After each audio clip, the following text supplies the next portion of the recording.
Understanding, though, of the need to develop angles and not come straight down the middle.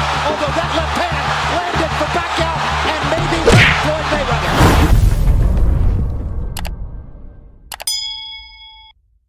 Magandang araw mga kaboxing. Update po tayo hinggil sa laban ni Mike Tyson at Jake Paul na may bagong petsa ng laban matapos ang pagkansela ng orihinal na petsa dahil sa isang problemang pangkalusugan kay dating world champion na si Mike Tyson. Ito ang sabi ni Nakisa Bidarian, co-founder ng Most Valuable Promotions sa isang pahayag. Pinagbuti ng aming team ang laban na ito kasama ang lahat ng mga partido na sangkot upang muling itakda ang mahalagang laban sa isang petsa na tiyak na magbibigay daan para sa kanilang dalawa na maging handa sa araw ng laban. Gusto naming pareho silang dumating na may parehong oras ng pagsasanay, pati na rin ang pagbibigay ng pagkakataon sa amin na panatilihin ang kaganapan sa AT&T Stadium sa gitna ng panahon ng mga Cowboys, dagdag pa ni Bidarian. Nitong Martes, inihayag ng Netflix na ang bagong petsa para sa laban ay sa Biyernes, November 15 sa AT&T Stadium, na parehong venue na naka-schedule para sa orihinal na petsa. Nakakagulat na ang laban ay magaganap habang ang NFL season ay nangyayari, sapagkat ang lugar ay ang tahanan ng Dallas Cowboys.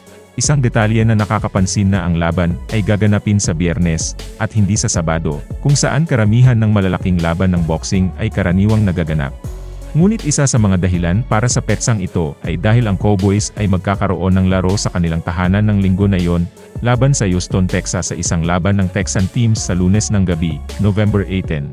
Kinansila ang orihinal na petsa dahil sa iniindang sakit sa ulcer ni dating heavyweight champion Mike Tyson habang nasa isang flight promotion papuntang Los Angeles noong May 26 na nangangailangan ng medikal na atensyon na naging dahilan ng pagkansela ng laban na orihinal na nakatakdang maganap ngayong July 20. Kailangan niyang limitahan ang kanyang pagsasanay sa mga susunod na linggo hanggang sa bumuti ang kanyang kalagayan, kaya't naging desisyon na ipagpaliban ang inaasahang laban, ayon sa ulat ng ESPN.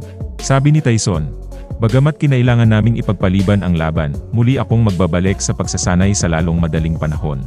Lubos kong pinasasalamatan ang mga medical staff na nag-aalaga sa akin at ang MVP, Netflix, at AT&T Stadium para sa kanilang pagtutulungan upang mahanap ang pinakamagandang petsa para sa lahat ng mga partido."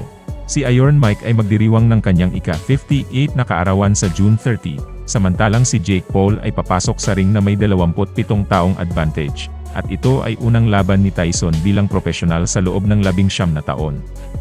Paano ninyo ikinukumpara ang edad at karanasan ni Mike Tyson at Jake Paul sa laban na ito? Ano ang inyong opinyon sa paglipat ng petsa ng laban dahil sa pangyayaring pangkalusugan ni Mike Tyson?